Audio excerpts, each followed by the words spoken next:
Daulah Islamiyah iaitu Turki Uthmaniyah.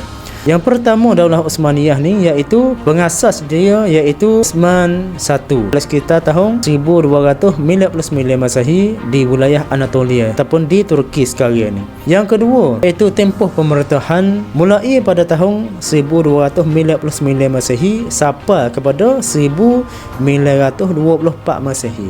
Dalam sekitar 900 tahun. Dan yang ketiga pula iaitu Daulah Uthmaniyah ni dapat menguasai 3 benua. Empayar Uthmaniyah sangat besar sekali. Kalau kira pemerintahan ataupun bumi jajah dia ni sejak daripada bumi Turki Uthmaniyah sekarang ni pergi ke sebelah kiri iaitu sebelah Afrika. Bumi Afrika masuk ke Mesir, masuk ke Jazair ataupun Algeria, masuk kepada Eropah, kepada satu bandar iaitu Vienna, dan sebelah kanan pula sebelah Asia. Hampir-hampir dekat dengan China ni. Itu adalah satu daulah, satu empayar besar bagi Daulah Uthmaniyah pada masa itu. Yang keempat iaitu penaklukan Konstantinopel pada tahun 1453 Masehi. Penaklukan ataupun jajah bagi Daulah Uthmaniyah ke atas bumi Konstantiniyah telah dilaku pada masa Sultan Muhammad Al-Fatih ataupun Mehmed yang kedua pada masa itu. Aku pada masa itu iaitu pada 29 bulan Mei tahun 1453 Masehi, dan seterusnya iaitu pemerintahan berlandasan syariah. Apabila ada Daulah Uthmaniyah dah, une-une hak pakar dalam Daulah Uthmaniyah ni adalah une syariah. Dan yang ke seterusnya iaitu pasukan tentera. Pasukan tentera Janissary. Pasukan tentera Janissary adalah satu kumpulan yang hebat pada masa itu, terkenal dengan pasukan elit mereka. Jadi pasukan tertinggi bagi askar ataupun tentera bagi Uthmaniyah pada masa itu iaitu Janissary. Armada laut yang hebat. Bawah pemimpinnya Laksamana terkenal iaitu Khairuddin Barbarossa, satu ketua angkatan laut, iaitu menguasai laut Mediterranean semuanya. Laut Mediterranean adalah satu laut duduk di kawasan tengah antara Afrika dengan Eropah. Pada masa tu ni Turki dapat menguasai secara penuhnya kuasai di bawah Turki Uthmaniyah. Dan seterusnya satu tempat di istana Turki iaitu Istana Topkapi. Istana Topkapi ni adalah tempat tadbir bagi empayar ataupun Daulah Uthmaniyah pada masa tu.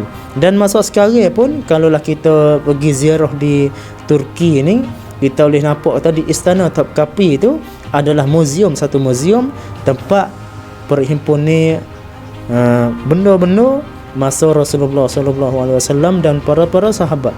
Kita boleh pergi tengok atau baju hak Nabi pakai betul lagu mana, pedai-pedai hak para sahabat, pedai hak Nabi sendiri, ataupun alat-alat guna pakai dalam kehidupan hak bagi Nabi sendiri, bagi isteri-isteri Nabi ataupun hak para sahabat, banyak duk himpun di istana ataupun muzium Topkapi di Turki.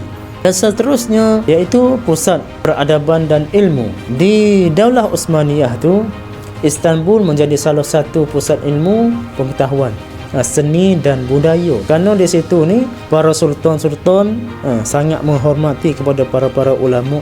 Tak kira kata ulama dunia ke ulama agama sendiri pun dapat disanjung, dapat disokong oleh kerajaan.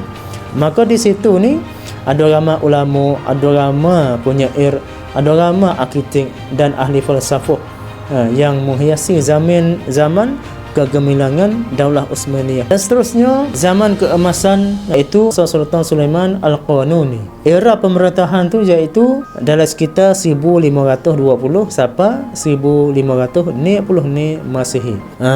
Empayar ataupun Daulah Uthmaniyah ni sampai kemuncak dari segi ketenteraan, dari segi askar sendiri, dari segi ekonomi sendiri, ataupun dari segi perundangan, dari segi kebudayaan. Dan seterusnya kemerosotan dan keruntuhan bagi Daulah Uthmaniyah. Ada satu kelimuh pada masa itu iaitu Turki Uthmaniyah digelar dengan orang sakit bagi Eropah. Kerana kata kekuasaan bagi Daulah Uthmaniyah tu semakin hari semakin lemah, dan juga banyak masalah dalam pemerintahan sendiri, dan juga wilayah-wilayah bumi itu dimerdeka oleh penjajah ataupun oleh musuh-musuh Islam pada masa tu, hingga kata hak bumi besar tadi tu tinggal sikit saja. Tapi kita kena tahu di sini kata Daulah Uthmaniyah ni tohnya salah satunya adalah kelemahan diri sendiri, dan juga satu kelemahan lain lagi iaitu dia ni ada musuh beberapa orang.